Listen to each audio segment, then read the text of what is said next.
Alrighty. So, the monthly report for May 2025. I will say that for the ASD locations, I am glad that they are reusing this location. But I wish that it wasn't as so much a carbon copy, but I wish that they had reused the assets to make something new and different. Um, it's like, it's kind of a cheese. It's kind of a low, in my opinion, kind of low effort. That all they did was change some of the set dressing to update it. Because otherwise the layout is, as far as I can tell, like there. Um, so we'll see what else they can do with it in the future. I'm hoping for a bit more uniqueness in the layout and structure of the locations. So May 2025. Alpha 4.2 Stormbreaker is live in the public test universe. There's still a lot to do behind the scenes as the new content gets pushed to the breaking point in preparation for live release. Alongside patch fixes and other various changes, many teams touched on tech, locations, and updates coming later this year. Read on for all the latest info. So, first and foremost, and so with the show just being me, I'm going to be looking over at chat and watching it as much as possible. So if you got questions, I want to hear them because I don't have Naz to interact with. We're going to be spending a lot more time interacting with you guys, and taking your questions and going over things as in real time. So AI content. AI content continued to support Star Citizen's monthly release cadence. It was exciting to see the comms calls start to make their way into the game, as well as finally unveiling the newsflash content around the landing zones. These little updates will help provide players updates about the events happening around the verse. AI content team. And I will say that it is a really great quality of life improvement. The comms calls for your missions, the newsflash updates at the landing zones. I hope that they will expand those, to I've only noticed them at the landing zones. I think they're in the stations too. Now that I think about it, I don't remember. If it helps, I'm wearing a silly hat. But I think it's great, especially with that stuff. If they can make sure it's changing and updating with every patch, it helps to make the verse feel alive. It helps it feel like it's changing, on a regular basis. A living, breathing universe like Chris Roberts always wanted. And I really appreciate the missions being that instead of just text.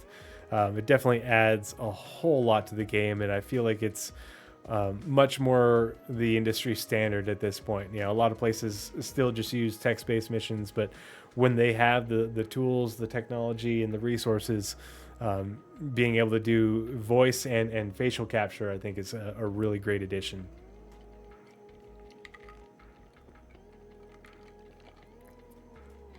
As they continue to develop these features, the devs requested additional functionality to allow for new features, such as scheduling, as well as scope out work to make things like channels. It makes me wonder when they say channels, are they talking about different news channels? Because we do know that there's, in the lore, a bunch of sort of regular broadcast shows that they've given to us as if they're transcribed. And so I'm hoping that we will see those not just published as a lore dump on the webpage, but as things that you can pull up and listen to while you're on Quantum. Listen to and watch on Quantum. You can put it on your one of your HUD panels or your heads-up display, or one of your screens on your dashboard in order to get the latest news, or to hear the different almost like talk shows. If you ever read those, I think it'd be really cool to have those in game, to be able to use those to stay up to date with what's going on.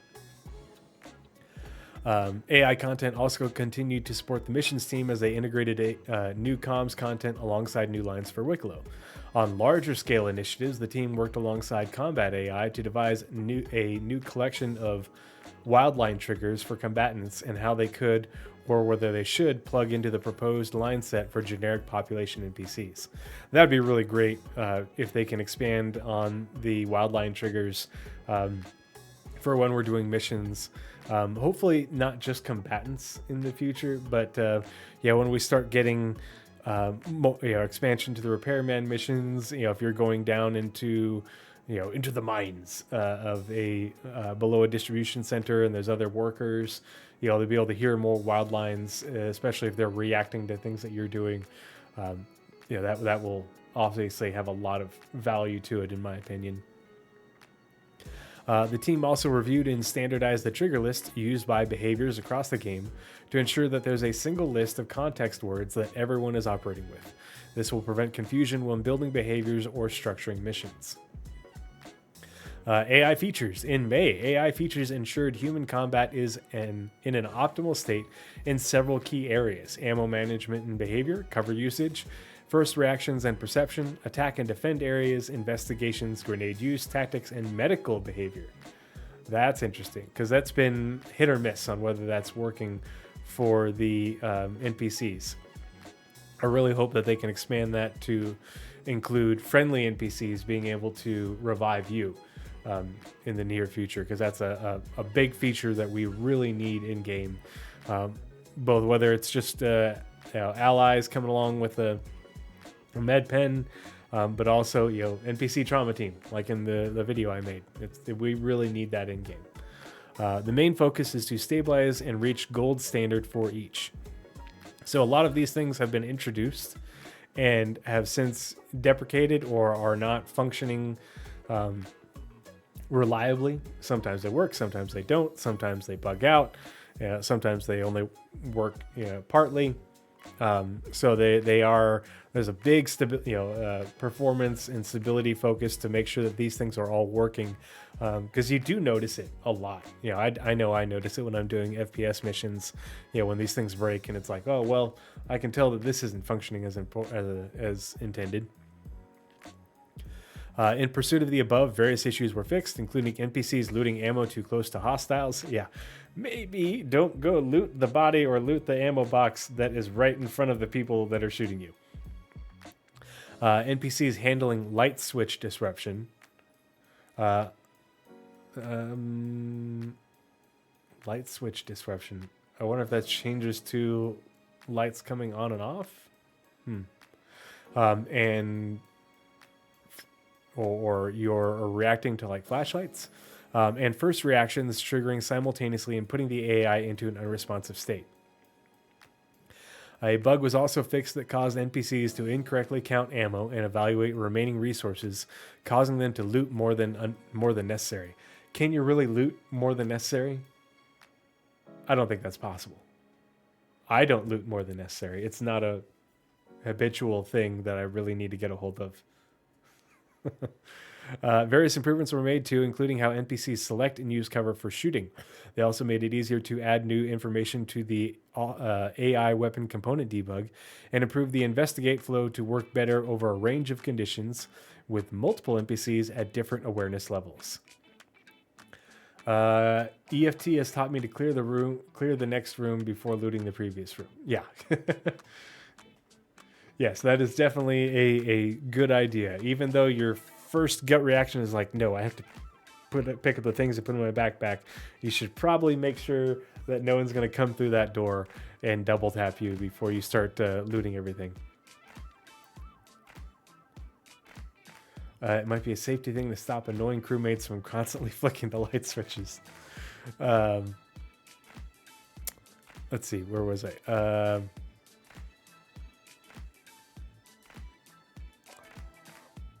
The devs also customized the friendly fire check so that it can be balanced to give NPCs the desired behavior and prevent them from shooting when players feel they shouldn't.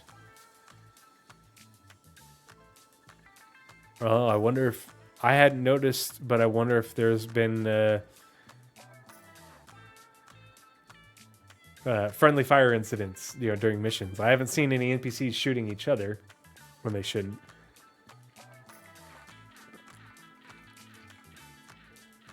The wildline setup channel was updated to enable the devs to mute and suppress already queued lines after the death of an NPC. Yeah, they probably shouldn't be going through their wild lines after they die. That's awkward. Shut up, you're supposed to be dead. Defend area and combat movement queries were also updated to ensure NPCs don't get stuck in spawn closets.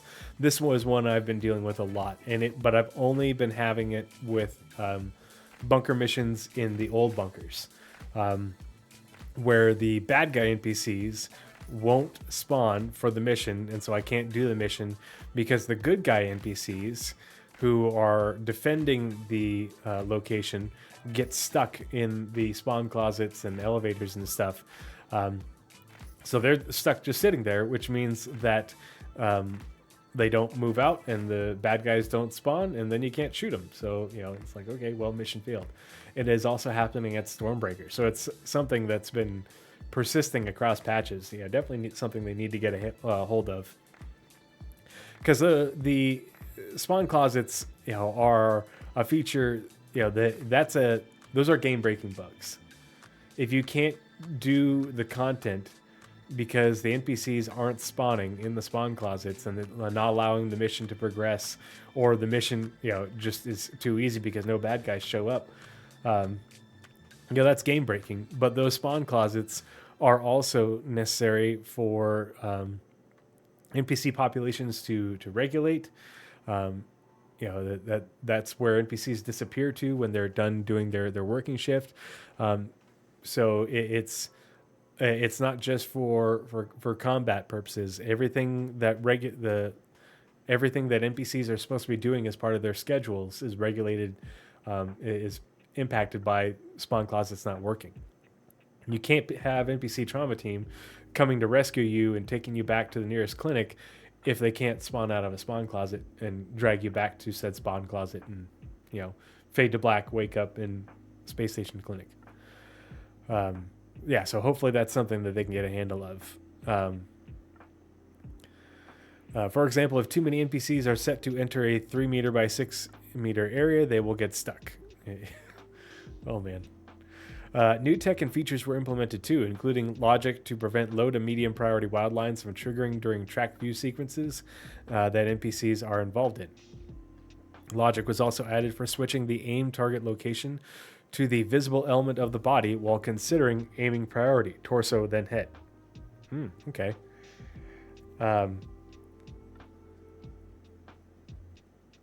To me, that reads that NPCs will target your torso versus your head, and hopefully that will mean less headshots.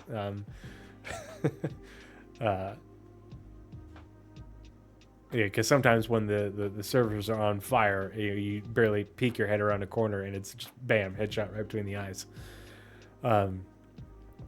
AI features also finished work to ensure NPCs animatedly react to compromised cover. Cleaned up the NPC medic flow to make it more robust and improve the visuals. Please, please, please. Please let that be more than just them medicing themselves. Please let that expand to medicing us. An NPC trauma team is spawning and rescuing you.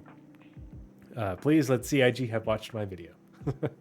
Add additional debugging to balance first reaction times for audio and visual events, and added trait debugging to prevent conflicting behavior traits. A fix was added for placed dead bodies to prevent them from causing the AI to react when, from a story perspective, they already exist in the world. Yeah, if they were already there, the AI shouldn't be panicking and running about, oh, there's a dead body, if they already knew about it. It shouldn't be a surprise to them. Finally, for AI features, the team added audio proc clips. I wonder if that meant to be like audio procedure clips to takedown animations so that nearby AI are alerted. Aha. Okay, so they'd have to be nearby. Obviously it's not going to be, like if they're, 2 rooms over, they won't be alerted. But if they're around a corner, they should still be able to hear takedown animations. So making, stealth a little bit more believable, realistic. They also added debug logging to disturbance events to prevent AI from reacting before the level has started properly. Okay. Yeah, you don't want them rushing into position before you even get there, and just waiting in ambush when they shouldn't even know that you're coming. AI Game Intelligence Development Team. In May, the Game Intelligence Development Team began to work on the UI prototype for Mission System V2. The UI prototype. Okay, so if they're working on the UI prototype, they're also working on Mission System V2, and I wonder if are they already working within Mission System V2 and they're just updating the UI, or are they getting ready to progress to Mission System V2 and they're working on the UI prototype for that?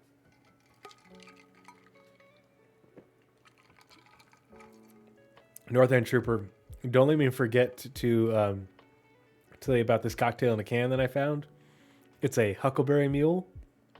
It's good. It's real good. Yeah, and I'm at that age where all like cocktails are too sweet, and so I have to cut them with soda water. But they're phenomenal. I mean, I love all things Huckleberry. If you haven't gotten the Huckleberry bread from Costco, it's like a regular loaf of bread, but with huckleberries in it, and then like a light sort of Dutch crust on the top. I use that to make French toast for the kids. Holy hell. So good. So good. Yeah, we're going up to McCall on Wednesday. And so I'm hoping that we can pick some wild huckleberries while we're up there, or at least I can get some more huckleberry stuff. But yeah, that's what I'm drinking right now, and it's good. Space theme. I don't know. It's purple. Purple alien. It's space grapes. I don't know. Specifically the outline header design, including the mission object properties design, the outline infrastructure, and a generic outline panel. This also involved creating UI visuals for the outline with all its components. Alongside this, the team also fixed bugs and worked on features requested by the game designers to improve StarScript. AI Tech. Last month, AI Tech continued to improve how navigation links to connect external zones. I'm pretty sure that's talking about going from Huckleberry bread from Costco. I'll have to find this now. Mission accepted. Oh, dude, you will thank me. I can't wait to hear your reaction. It's so good. Or making a peanut butter and jelly with that bread. Yeah.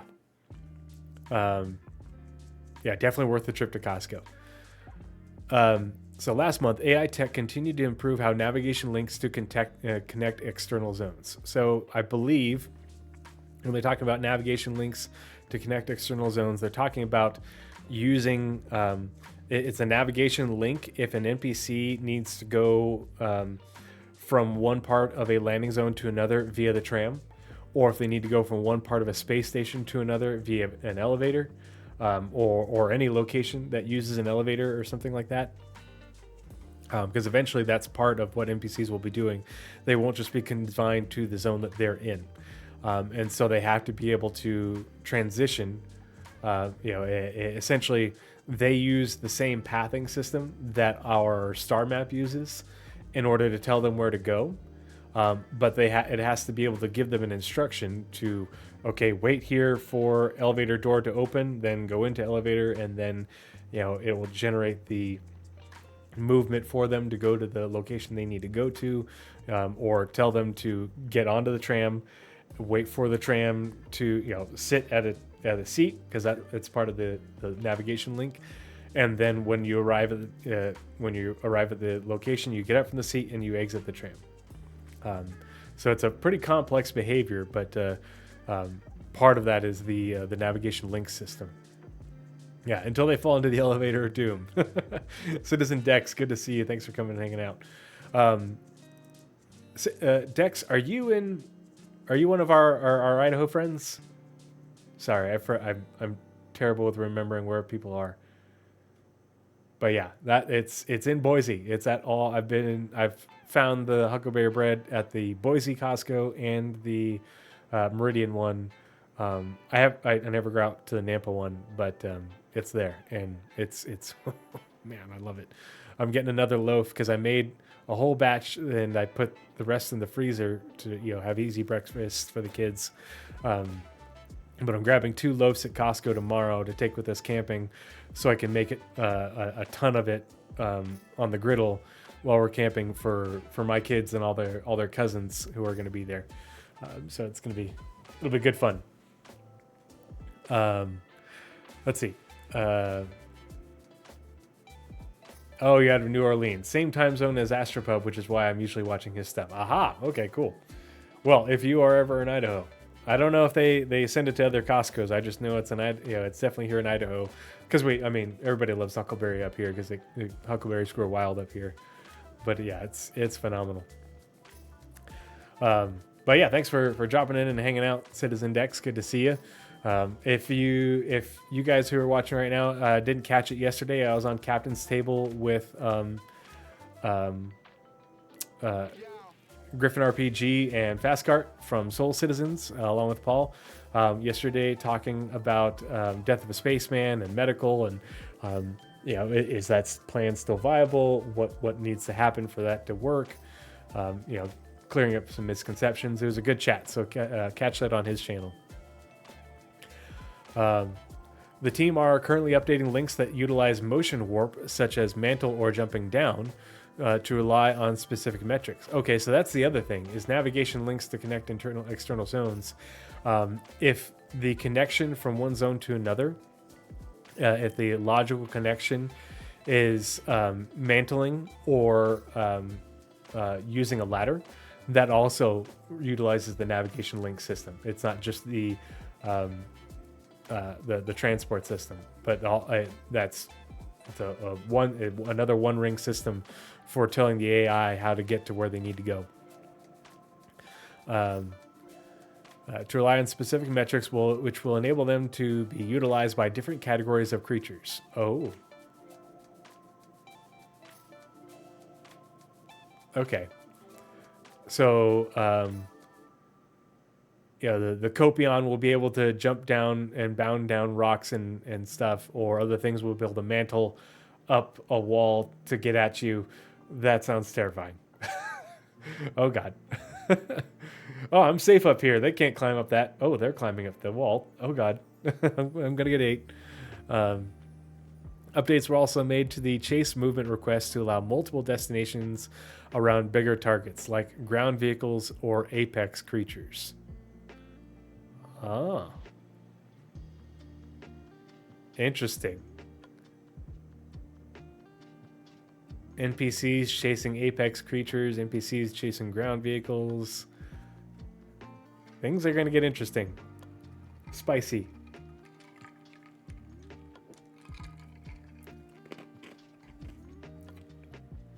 The first stage of ongoing improvements to 3D navigation was completed. This involved voxelizing custom areas and allowing them to define granularity. Currently, the voxelization data is being used to improve collision avoidance during AI ship flight. That's one thing I noticed a lot of for the Invictus Launch Week patch, when we had all the flight combat missions for Gilly, is quite frequently the NPCs would fly into an asteroid and I would get the kill. Not quite frequently, but often enough. It was noticeable. And so they're improving that so that way they can navigate around objects better in space. But this is not only for ship flight, but this also involves EVA. So NPCs will be EVAing in the future and EVAing around objects. And so that will involve EVAing in space, but also in areas without gravity in space. So, space stations, derelict ships, splat. I even had it happen where a Connie hit a rock right in front of them and spun off the rock and flew into my ship and killed me because they ricocheted off of an asteroid that they clearly should have been able to avoid. But yeah, that was disappointing. The core work for serializing subsumption variables was completed, which is used for network synchronization and the save and load mechanism. So the subsumption variables is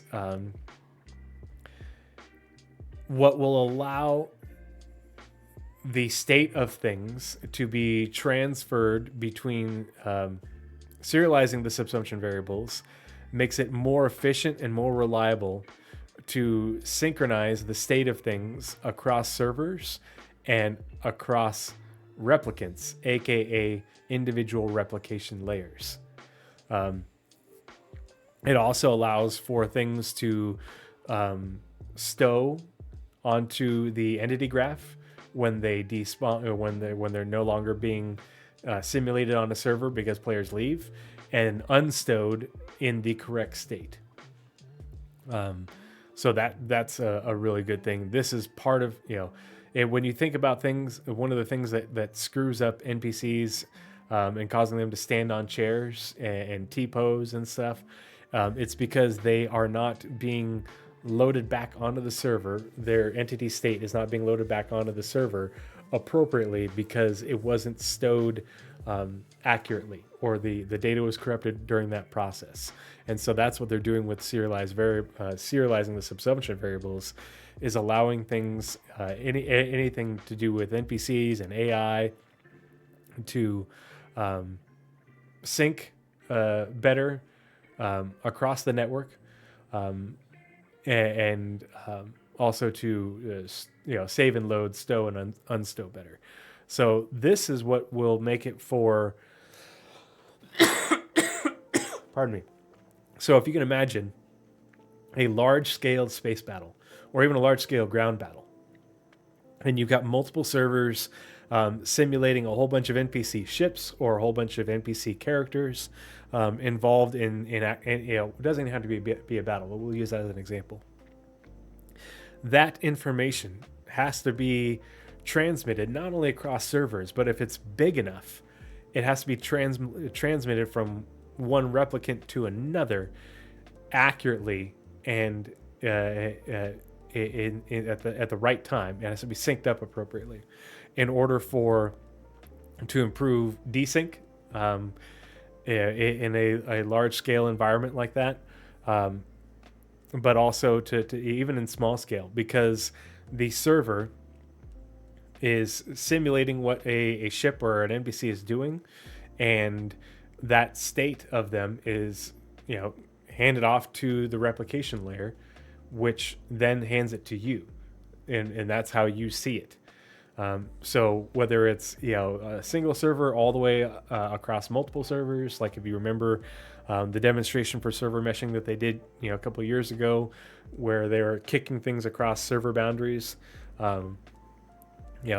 changing it over to serialization of all these variables will allow for these things there to be less desync and less errors, more accuracy, both in real time, but also when things are despawned and then spawned back in when players leave and enter an area.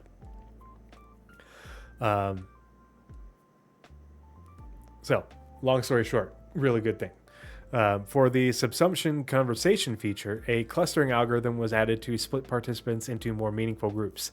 This group data will be used to create avoidance obstacles, meaning NPCs will be able to avoid others already in a conversation group. So they won't have people walking into the middle of a conversation and acting all super rude. On the tool side, multiple usability improvements were made to StarScript, such as allowing bulk node deletion and the discarding of invalid subplatforms when loading a platform, or making a document as modified when reordering variables. So, animation. The facial animation team recorded and processed content for upcoming releases for both new and existing mission givers, including Wicklow. New and existing mission givers, including Wicklow. So, more mission givers. Yay. Give more.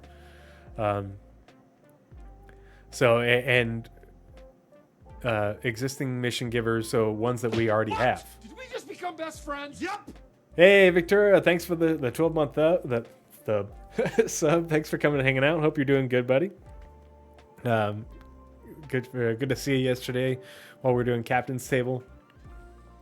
But yeah, give more mission givers, give more comms calls, all that.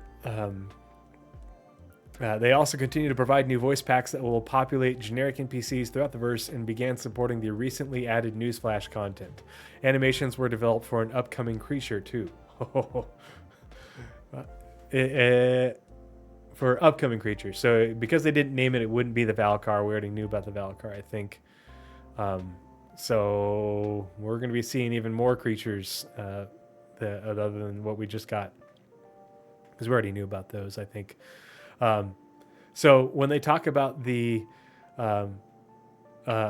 new and existing mission givers, one of the scanner anomalies I want to do next month and probably make it a regular thing is I want to concept missions and take missions that we don't have yet or that need to be updated and sort of lay out the design for how they might look with screenshots, maybe some clips, and just talk about how those things might work. And one of the first ones I want to do is I want to sort of concept how the rescue missions could work. Because if you remember, like 3 or 4 years ago, they were on the progress tracker, and obviously they never made it into game. But with the Apollo coming in the not too distant future, if the Apollo is being worked on, I have this gut feeling that we're going to be getting rescue missions to come with the Apollo. And so I want to take a stab at what those might look like and offer suggestions to CIG, whether they're maybe they're watching, maybe they're not, maybe somebody will forward it on to them, to ways that they could develop these missions, especially if they want to incorporate some good believability into them. Like I talked briefly about it on Captain's Table yesterday, having your mission giver, your comms calls come from a dispatcher, and but you're having multiple dispatchers for the different rescue organizations in a system that you're doing missions for, they dispatch you, they come over on you take the mission from your Obu glass, and that generates the comms call, and they dispatch you on your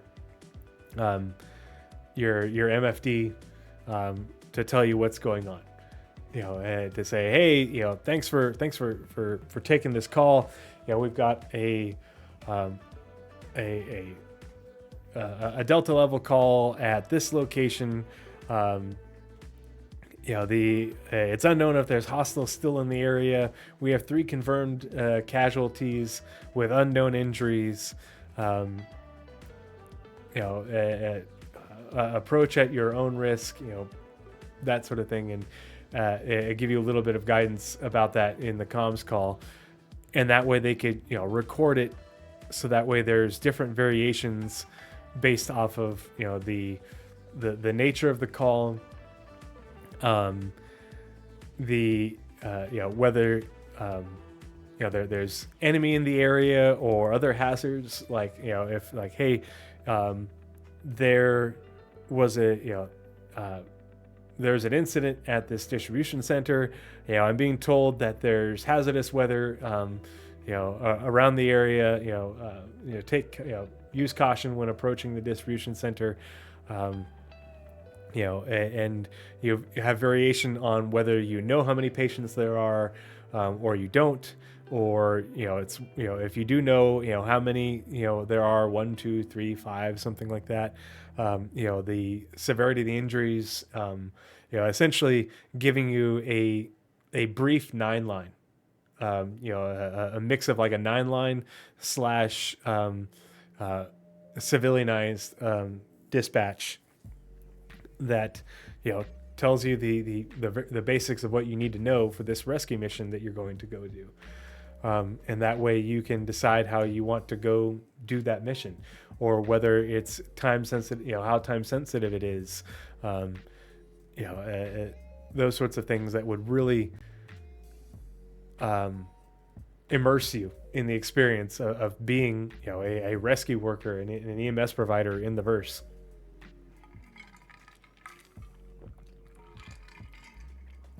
And they could change based off, the level of mission that you're able to take and your reputation with them.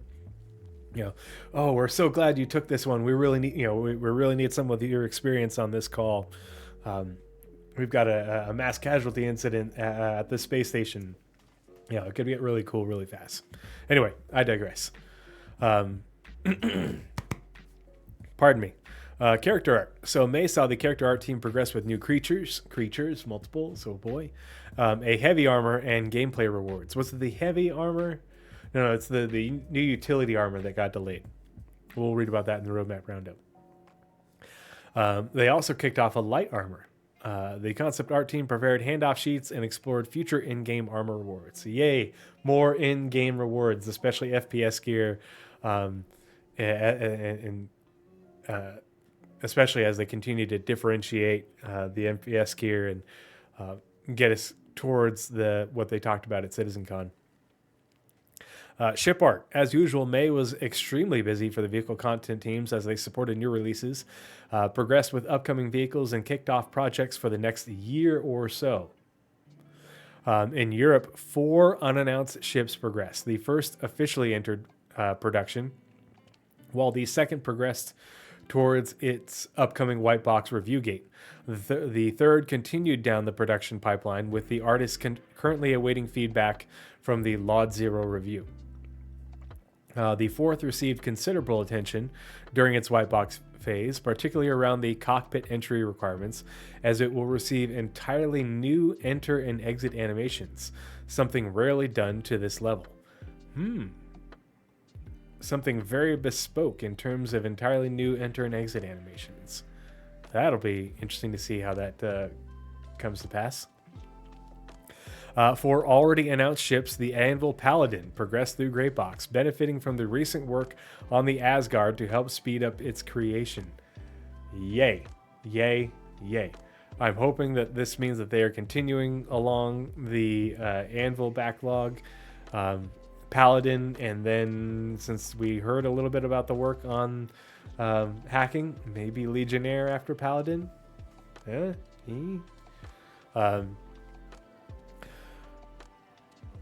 I also hope that this means that they will find time in their workload to update the Valkyrie. They did a few updates, but they didn't do the ones that we really need. Sealing off the crew area, putting the hatch in, doing what they did for the Asgard. The Consolidated Outland Pioneer continued its long and extensive white box phase. The sheer scale and complexity of this ship mean this is a longer than normal phase vehicle content team. It's great that they are working on the Pioneer. It's going to be interesting to see how long it actually ends up taking for them to make it, but I think it'll also be interesting to see if they put into production additional Consolidated Outland ships during the production of the Pioneer, or nearly after, or we get concepts that they work on after doing the work on or doing some of the work on the Pioneer, because I love the design, the style of the Pioneer, and I hope they do more for Consolidated Outland like it. Yeah, Northern Trooper. I said the word hacking, so you were summoned. Side note, I'm surprised we haven't seen an Anvil Corvette or larger ship for combat. I am very surprised too. I think it's more just due to them wanting to avoid more large concepts.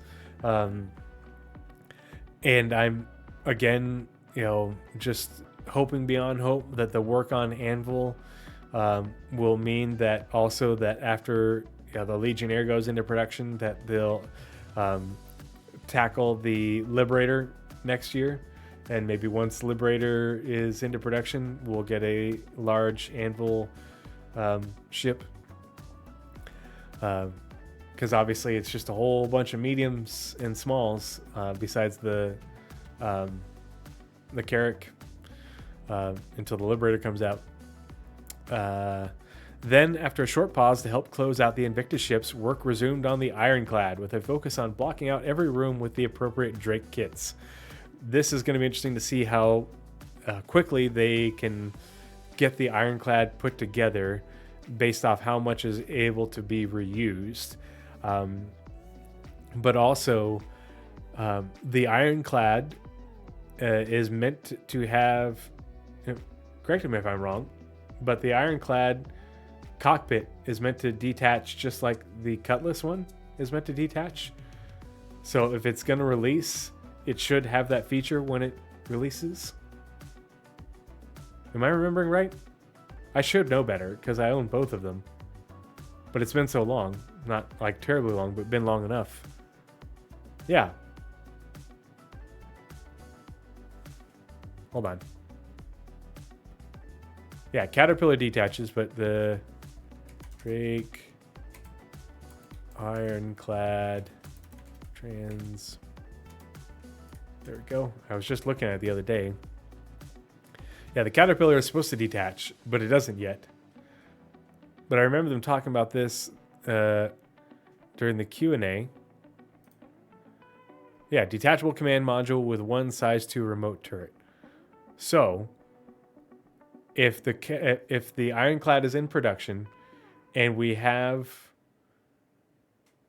vehicle, they will have to make sure that vehicle to vehicle docking works appropriately, because right now there's issues with it for refueling, but also for just the Connie.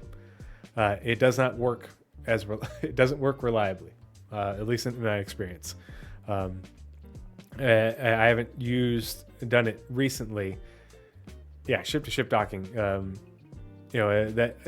I hope that when they update the feature or go back and revisit it in order to do this for the Ironclad, I hope they don't release the Ironclad without this. I think that would be a mistake. But I think that would require them to go back and revisit that feature, bring it up to standard. But I hope at the same time when they do that is when they will do the work needed to allow for ship to ship docking for not just refueling and the Connie. We have so many ships with docking collars that are meant to be able to dock to other ships. The Connie, it has docking collars on either side that are meant to dock to other ships. The Cuddies, the Caterpillar, so make that work.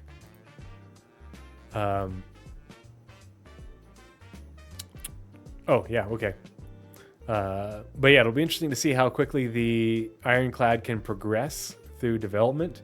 That said, there are some unique bits to it that could take a little bit of extra time. Like the repair room. How's that going to work? Are they going to release it without that being in? Are they planning on intending for that to be done? What's that going to work? How's that going to work in game? I don't know. With the Guardian MX Live, the North American teams moved on to closing out an upcoming variant for its impending release. We know that is assuming that's the Prowler utility. With the ship successfully passing its final review. Yeah, definitely Prowler utility. Another unannounced vehicle passed its white box review following minor adjustments to one of its key mechanics. Key mechanics. The RSI Apollo, Medevac, and Triage passed their gray box reviews with a focus on ensuring each medbed module tier, so apparently they're all coming, is distinct without being disruptively different to use.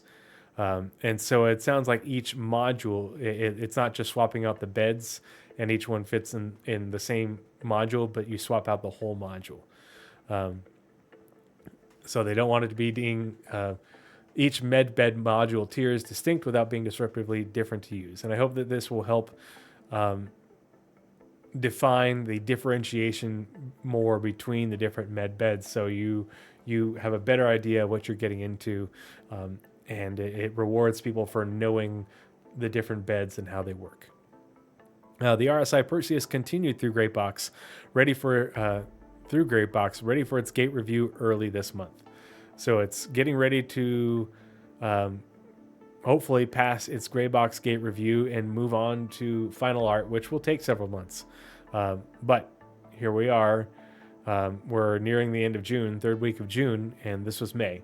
So that's a good thing. Community. The community team spent much of May breaking down community feedback sentiment across all platforms and ensuring its delivery to the right teams internally.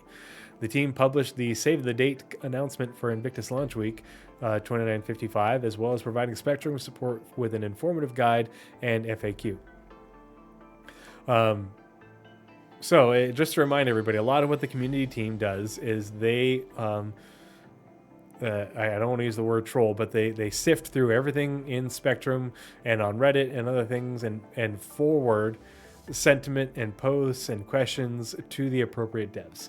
So the vast majority of the time a dev responds to something, especially on Spectrum, it's because the community team saw it and they're like, hey, can you address this? Can you respond to this? It's much less often that the devs were looking for things to respond to. So, yay, community team. Thank you for your hard work.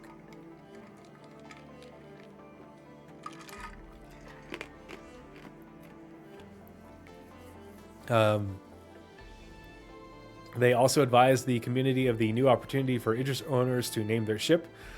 Mine is now named the Void of Respect. I don't remember how we came up with that name, Blizzrad, but it's stuck. Let's see. And made players aware of the changes introduced with Alpha 4.1.1. Support for Invictus and the accompanying free fly also included multiple comm links, such as the manufacturer schedule, a referral bonus promotion. Mine is the Spiteful Scythian. Very cool. And Q&As for the Greycat MTC. Love that little vehicle. The Mirai Guardian MX and Anvil Asgard. The team also supported a social media selfie screenshot contest, which allowed players to show off their best looks at a variety of exotic locations around the verse. And that was really cool to see people taking their screenshots in the exact same spots. Throughout May, the team connected with the community as part of the 2025 Bar Citizen World Tour.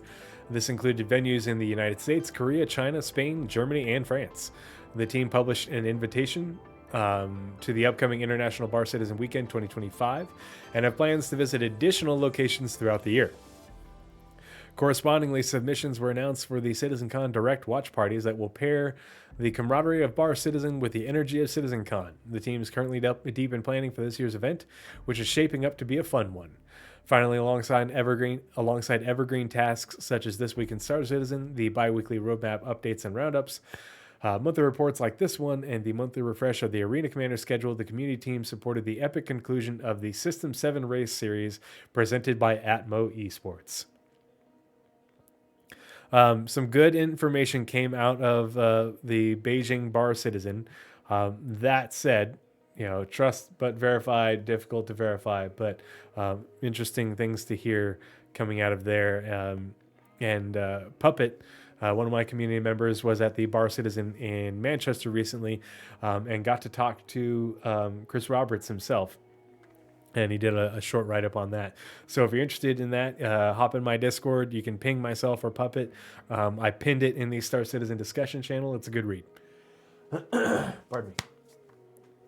Core gameplay, the long one. Core gameplay are currently working through a long list of weapon improvements to further modernize the FPS experience for both Squadron 42 and Star Citizen, including tweaking how disruptive weapon raising is to the flow of combat. Engineering and design collaborated to iterate on these improvements and provide more polished combat gameplay. Here we go. Northern Trooper. Here it is.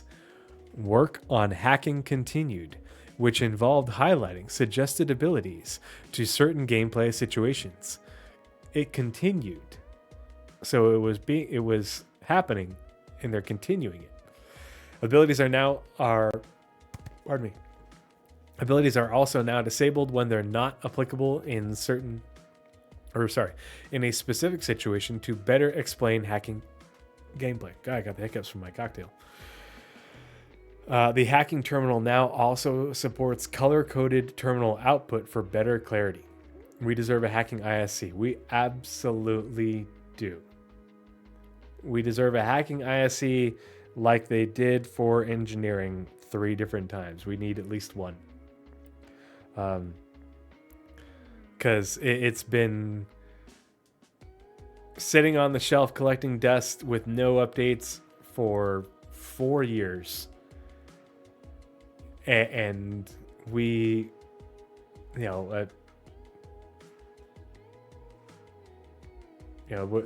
all have so many questions. And like this little blurb they just gave us, we really don't have any context for what this means. Abilities, color-coded terminal output for better clarity, but highlighting suggested abilities. Like, how does this work? This little drop right here, as if we knew what the fuck they were talking about, is such a tease, such a tease. And I'm not all that into hacking. I haven't been obsessed with it like North End Trooper is, but it is a mechanic that I've always loved in sci-fi games or in TTRPGs. Because to me, hacking is, I want to hack open to this. Here's the door. Oh, I can hack it. Oh, I want to find out what's behind the door. I have to know. There's a chest. I can loot. There's loot in that chest. I need to hack the chest. I have to hack this chest. I physically cannot walk away. It's a compulsive thing for me. It's just like lockpicking in Elder Scrolls or something like that. It's something that, it's just something I always put points in, or something I always do, because the curiosity always gets the better of me. And I love breaching and I love cutting through things. It's just having another tool to be able to get, to open up this loot box, to be able to open up this door to find out what's behind it, to get the little lore bit or something. More ways to complete missions. Shortcuts. It offers so much, and we don't have it. Imagine putting a malware bomb on an enemy ship that goes off when entering atmosphere. Oh gosh. Yeah. Citizen Dex says, I personally hope hacking plays into ship crew controls, making only crew members access certain things on certain ships. Oh, yeah, and locking certain things out. I mean, it might, we don't know. It could be like part of the, another one of those one ring, multi-system systems where, it's, hack the tech for hacking also allows for X. I want non-kinetic PvP. Hacking is one of them. Yep. Hacking is always a mechanic I've really enjoyed, even if I don't do it as part of like an offensive thing. It's a necessary game element for me in a lot of the things that I enjoy.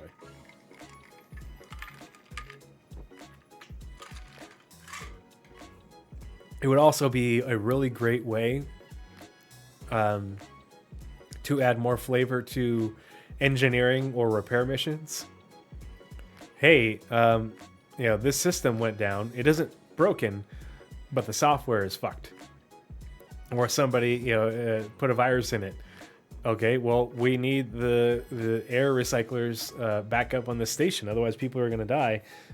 Can you, hack into this system and defeat the virus? That's a great mission. That's an awesome mission. Or we suffered an EMP, and we need you to bring the system back online, and you have to use hacking to do it. In short, I shouldn't be able to sneak on board Tree as a Idris and remove fuses without hacking security systems. Oh yeah, yeah, definitely. You know, if you want to open up the door, you either got to cut it or blow it open or hack it. And you shouldn't be able to just, it should, restrict you. You have to do something in order to get access to the things to disable a ship, or not just a ship, but a location. The team also wrapped up work on the new Argo Atlas ICTI and Geo ICTI, both of which support weapons instead of their utility attachments. Additional bug fixes and polish are underway, but the team is excited to further expand the Atlas platform and provide players with more options on the battlefield. I want to hotwire a ship. Yeah, just... Yeah. As part of the ongoing quality of life initiative, core gameplay are working on improvements to the harvestable and loot systems. This is to address various performance issues and, more importantly, give the designers more control over how harvestables and loot are spawned. Great. Yeah, the loot tables are not great. There's just so much junk, and the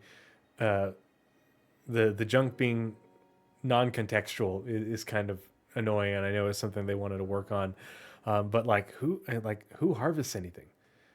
And I think it's great with them wanting to get crafting into tech preview this year, but also having harvestables be part of missions for Wicklow and others, that more people are going to be doing, harvestables and looking for harvestables. So I'm glad that they're finally, that's a thing that was implemented, and no one ever did because there was no value in it. Well, now they're adding value to it.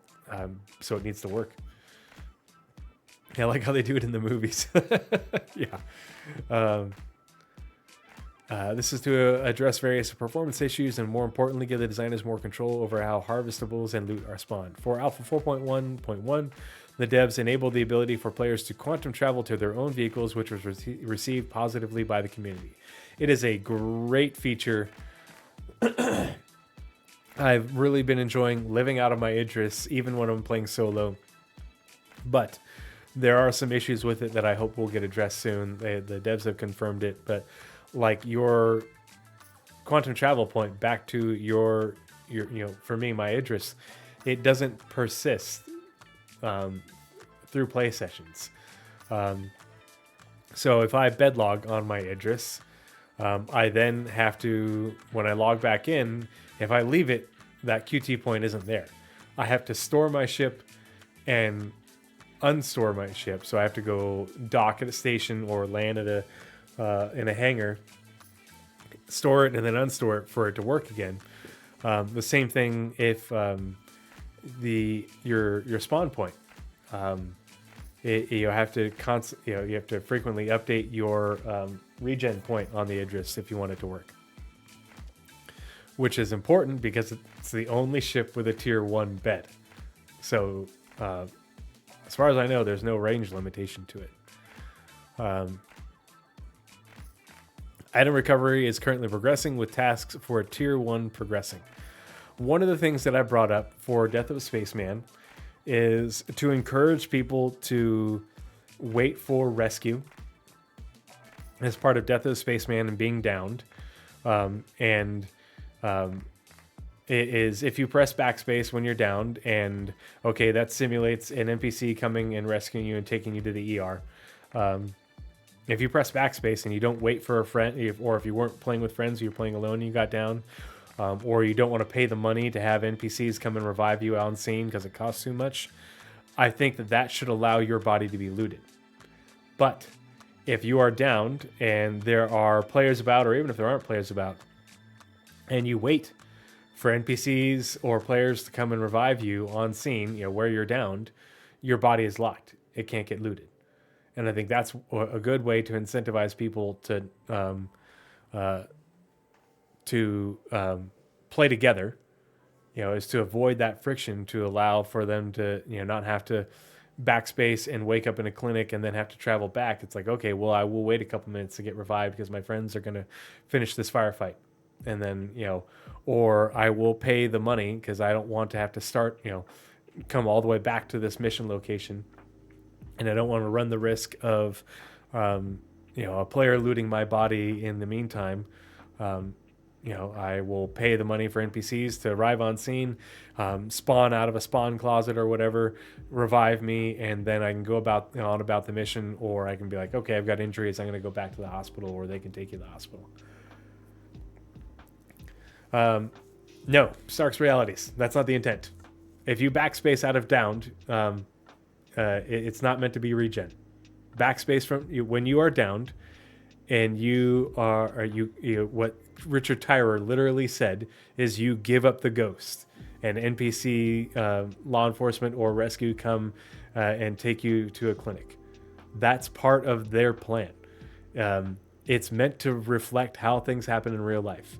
If you are down, you're just saying you're not waiting for somebody to revive you on scene. You're just going to. It's not meant to mean dead. He differentiates it because there's three. Like he calls them 3 deaths, and you didn't die because you didn't regen. You're just giving up your body, but you can go back to, you can go back there. But it's meant to transport you back to a clinic. As if NPCs came and got you, and you're supposed to have insurance. Like this is all in a quote. I promise you. I have watched it 1,000 times because it's consistent as part of Death of a Spaceman.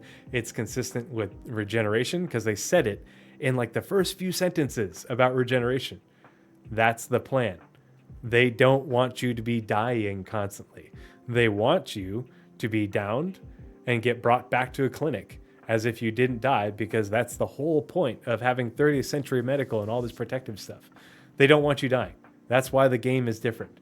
Sorry, tangent, but that is not how it's meant to work. It has never been how it's intended to work. The only problem is the actor status system that we have is a legacy system.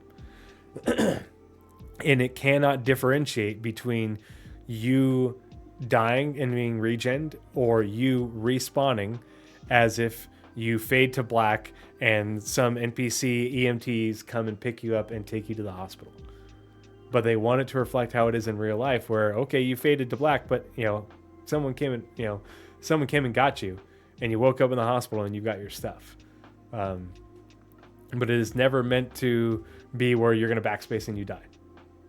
I absolutely promise you that is not their intent. But the thing is, no one listened when Chris Roberts and Richard Tyrer were going on about Death of a Spaceman for an hour, back in 2020 while they were concepting regen. No one read the regen the Lore Maker's Guide to Regeneration. They got a few summaries from content creators who didn't read it or didn't read it thoroughly and didn't read Death of a Spaceman in the first place. No one read the original Death of a Spaceman, except for people like me. But this has always been the intent, is they don't want you to die frequently. They want you to be downed and have to go back, to a hospital, if you don't wait for help. But they don't want you. There's always been the idea that NPCs would come and pick you up as if, you were downed and you called 911. If that makes sense. I'm not going to play the clip right now, but if you want, you can hop in my Discord and I've got all the citations. I've got all the things. That's why I'm so confident about this. Because regen doesn't work if you are constantly pressing backspace and giving up the ghost and dying. The whole concept of regen is, you're meant to be avoiding death, and regen is only supposed to be there in the advent of catastrophic death. Again, they literally spell that out in the first couple sentences about regeneration. They had to have a way for catastrophic death where NPCs couldn't come and rescue you and bring you back to a hospital. That's what regen's for, is you took a size 9 torpedo to the face, or a reclaimer crash landed on top of you. NPCs can't come and rescue you from that. Your body's not recoverable. But there's always the idea is that advanced medicine would be able to recover you from nearly anything. And for what it can't recover you from is why we have regen. Regen isn't meant to be 10,000 lives, 500 lives. Regen is meant to be you have 9, in essence. So that way you aren't, starting a new character simply because, the unthinkable happened. It's just there to give you a few more lives, for when the unthinkable does happen, but to incentivize you to play a bit smart. But that's my hope for something like that, is that they will incentivize you, but also make it so that way you can't get looted if somebody's waiting for you to you're waiting for somebody to come in and rescue you. Players can't come along and loot you unless you give up. And you get magicked back to the hospital as if NPCs came and rescued you. As part of the space combat focused content in Alpha 4.1.1, core gameplay supported design and tweaking and tuning recoil for vehicle weapons. A lot of recoil in the big turrets on the Idris and the Polaris, which I think is great fun. Really improves the experience.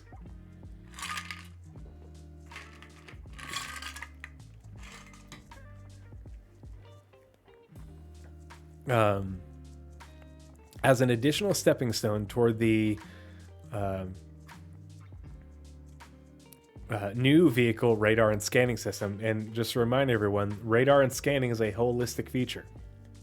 The radar and scanning for ships, vehicles, and the radar and scanning for players, and how signatures work, it's all a holistic system, so that way you can detect characters with the with radar and scanning on your ship, and they will detect those signatures, as well as your character will be able to detect the signatures of vehicles. Pardon me. And not just vehicles, but anything that gives up emissions. So power plants, components and stuff, because those things will be part of engineering within structures. So if you scan because you're looking for a component in order to disable a facility, you could do your scan thing, and it would tell you, if you are if you can detect it, the components you're looking for, to remove or destroy them, hack them, what have you. So that's why it's very exciting to hear that radar and scanning is one of the first tech preview things to be coming online, because this is something we really need for so many aspects of gameplay. But for the new vehicle and radar scanning system, changes were made to the information available to players before a ship is scanned. The team are currently reviewing the feedback that came from this change and are looking to implement improvements that smooth out that flow. Quantum interdiction is also being reworked to be more compatible with server meshing, leveraging tech developed for Alpha 4.1 to communicate across different volumes on different servers.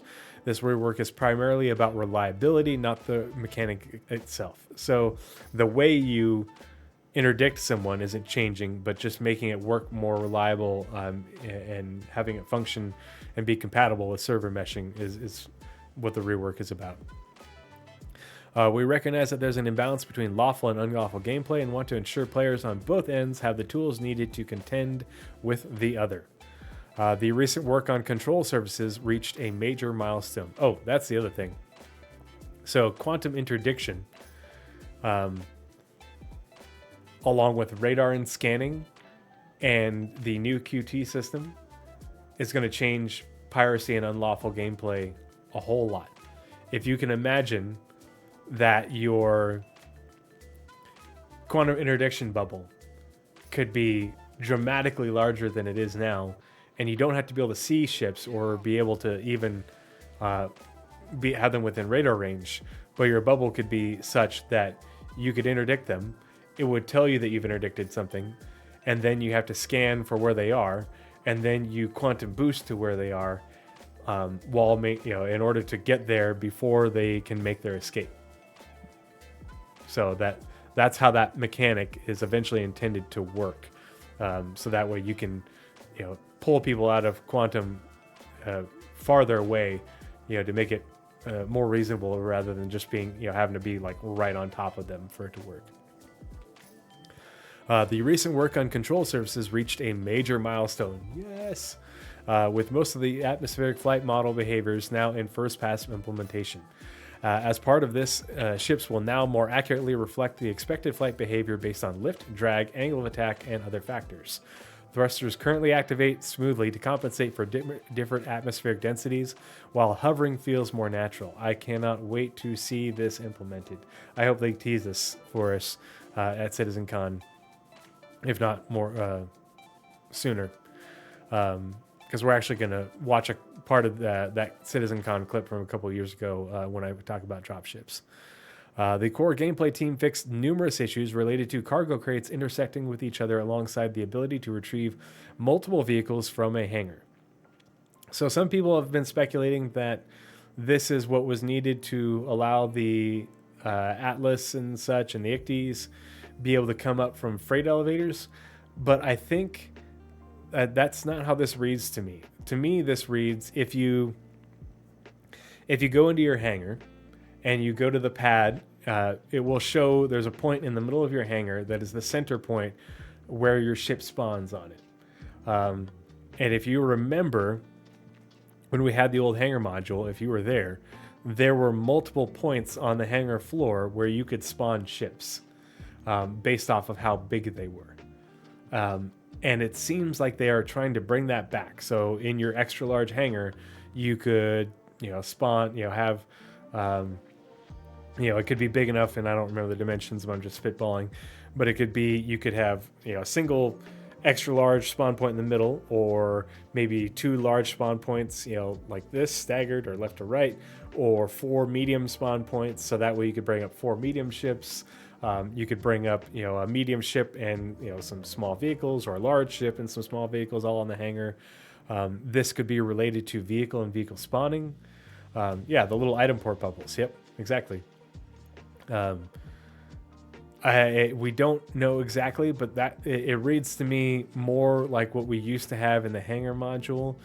I'm hoping that same tech might allow for vehicle and vehicle spawning. So if you have a hangar, or a vehicle bay on your ship, that you could spawn, you could, say, okay, I want to spawn my Idris with these ships aboard in the hangar. Because right now, if you park your ship, a ship that fits on the pads within the Idris hangar, and then you stow the Idris, if you go to your ASOP terminal, it will tell you what ships those are and what pads they're on the Idris. So the game knows already. And so that's why those things spawn, back where they were, part of serialization, but also, the ship knows that they're on that pad.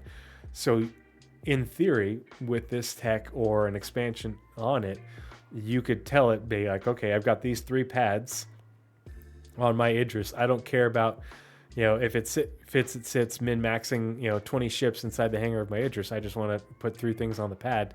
You could say, okay, I want this Hornet here, this Gladius here, and the Legionnaire on the back pad. I don't know. And they would all spawn there if they're at that location. So we'll see.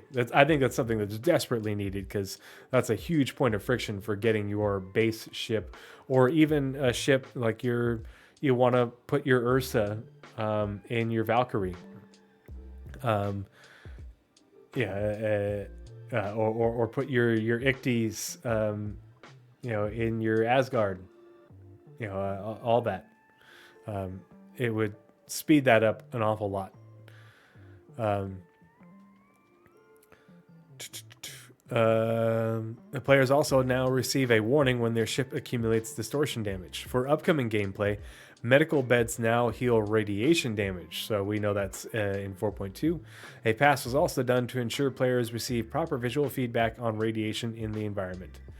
I'm really liking the way these med beds look, or the med bay looks on the the Apollo. I'm assuming because there's one big bed and it has the sort of CAT scanner looking thing, that is meant to be a tier 1 bed.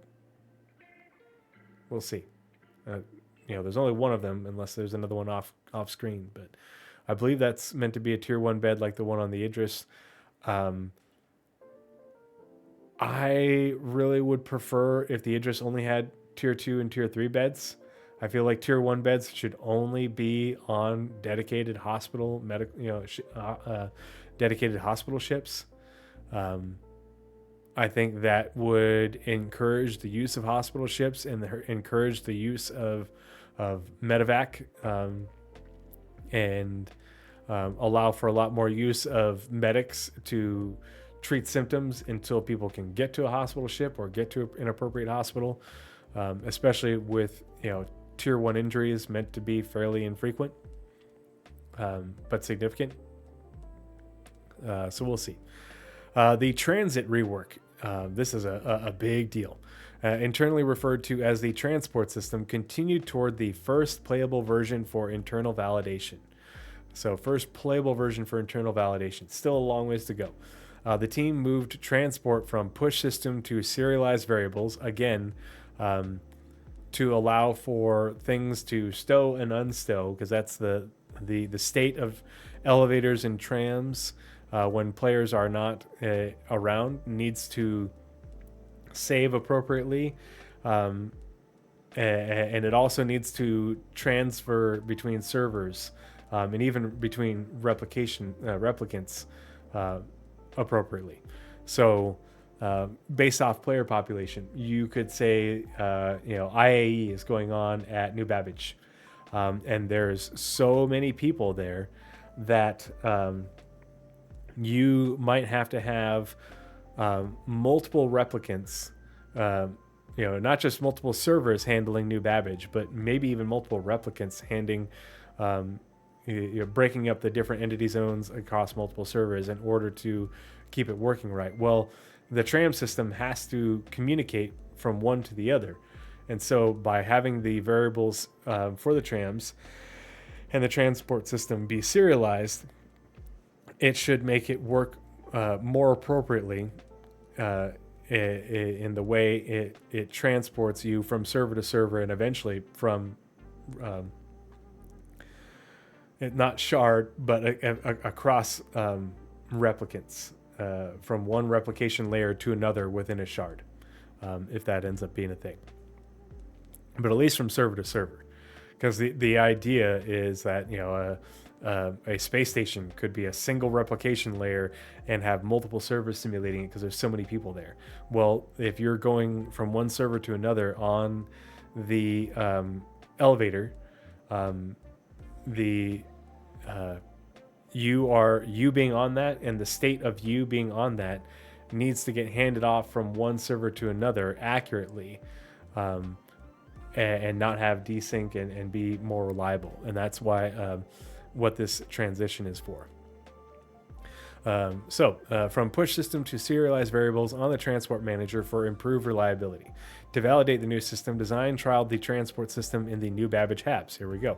They're currently addressing feedback and issues resulting from the test. For the Apex Valakar, core gameplay supported the character and AI teams on multiple fronts.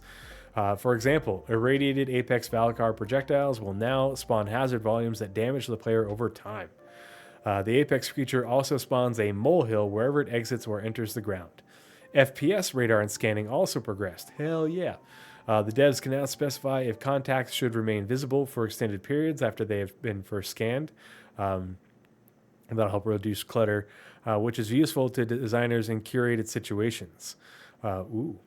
Things disappearing and only being able to be revealed for short periods. Additionally, they can now reduce the signature of a contact if it's considered dead. So you won't be able to detect dead bodies as easily as live people. For example, dead NPCs are no longer detectable from the same distance as living ones. As part of the upcoming patch release, a lot of feedback was received around the reliability and quality of the new comms notifications. As a result, the team is working through various improvements to ensure mission givers appear at their best and don't awkwardly look at players. Yeah, don't make it weird. Finally, for core gameplay, the team are currently supporting an upcoming global event, including new ways to track and display player progress. Pardon me. Lighting supported all recent and upcoming patch releases, including adding environmental and dynamic lighting to interactable event locations in Pyro. I will say that this location is really beautiful with all the flowers and the ground cover and these trees.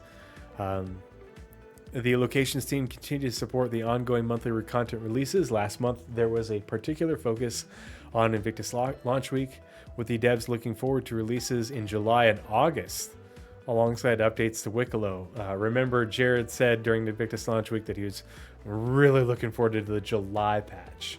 So that's going to be interesting. Narrative. May brought with it a flurry of activity for the narrative team. The top of the month saw them tackling bugs found in Alpha 4.1.1 PTU in preparation for the patch's full release. Simultaneously, members of the team finalized new content that will be heavily narrative focused and even feature audio recordings for players to discover. Here we are. Beyond that, dozens of new missions contracts were created for upcoming gameplay to not only provide players with critical information, but a sense of character as well. Upcoming gameplay. The writers also worked on scripts for new mission providers who will be making an appearance later this year. Please, something that isn't combat. Because of the time involved with writing, recording, and processing performances, there's an interesting balance of locking down a script while allowing for the design team to continue refining the gameplay as they continue development. This often means that we will record alternate lines that would be useful in case the scope or design of a new mission needs to be adjusted closer to release. Narrative team. Finally, the team solidified the story plans for next year, taking the initial high-level outline and pulling in more details to help other teams continue with their planning. Online technology. In May, the network team continued work on dynamic server meshing. There it is. There's been a few little mentions here and there and confirmations from various devs that they are working on it, and here it is in the monthly report. Separating the DGS assignment from the territory manager. The objective is to base territory runtime distribution on several factors, including entity and player distribution and overall shard occupancy. Subsequent work will remove territories from the equation altogether, allowing compute resources to be deployed exactly where they're needed. So what they're talking about is the difference between dynamic server meshing V1 and V2, where in V1, it would dynamically spin up servers for set locations like we have now. So they would set the boundaries of territories in a static configuration, but they would allow for them to say, okay, Microtech can be subdivided in up to 12 different servers, but it can also be dropped down to one server based off of how many entities are there and how many players are there, and anything in between. Whereas in the future with Dynamic V2, there would be essentially theoretically no limit, but the server boundaries in terms of territory wouldn't be fixed. It would be scale up and down dynamically without a set boundary, like saying New Babbage and this continent versus that continent and so on. The live tools team worked on improving moderation tools to provide a better user experience for everyone. They also improved the solution that allows the publishing team to schedule in-game messages and continue to add smaller improvements to the various tools used across development. New infrastructure was deployed to better handle game crashes and errors too. Online services continued work on the item imprint system, including the design aspects, and progressed with diffusion removal to lay the groundwork for the social refactor. Here we go. Online services also continued to help fix various issues that were discovered by players alongside minor improvements to the mission system tools. UI. And nothing VFX. In May, the team completed the UI for an upcoming event, created various screens to support the narrative and gameplay. Once completed, the design teams kicked off plans for the next one. The new Mirai UI was also finished, which the team kept quiet until the launch of the Guardian MX. Not really my style, but I could see why some people like it. It's a little bit hard on my eyes, I think. Mirai uses vibrant colors and dynamic shapes, which were great fun to work on and mark an interesting departure from the retro sci-fi look of other styles like the Drake and Aegis UI team. The new layout and shapes were a challenge to implement with the existing setup, so the teams addressed the problems and rewrote the UI core to make it easier to create more interesting styles in the future. Elsewhere, performance improvements continued with the team investigating spreading UI processing across multiple cores. And this is really needed because there's a lot of aspects of the mobiGlas and different apps and even the star map that can chug pretty bad. Visual prototypes were also worked on for some interesting but currently confidential 3D interactive UIs to replace one of the older systems in the game. That's a tease. If you remember the 3D interactive UIs that they showed off a couple years ago, and I remember Naz always loved to show that clip, and I can't remember what it was from. I think it was from a Squadron video. I think you guys know what I'm talking about though, where they had that like wraparound like hanger module thing where you could configure your ship and such. So we'll see. Anyway, that is it for the May monthly report for Star Citizen. Obviously it covers Squadron stuff too. Thought it was an SCL showcase. Yeah, I can't remember where that came from. I think you guys know what I'm talking about though, because it looked like it was on like an Idris hangar floor, and that thing popped up and you could like it wrapped around him. But there was also that 3D warning UI and such. The console update of the MX to the rest of the Guardians is nice. Console update. What do you mean by the console update? Oh, the MFTs. Okay. I see what you're talking about. Yeah, I do like the layout. It's just the stark colors are kind of hard on my eyes. It's kind of hard to look at. I think it's more just the blue on the blue, bluey purple and stuff. It's just hard for me to look at. I need things to be a bit more muted, I guess. I don't know. Anyway, let's switch screens real quick, and that way I'll have a nice little timestamp before we take a look at the roadmap roundups real quick.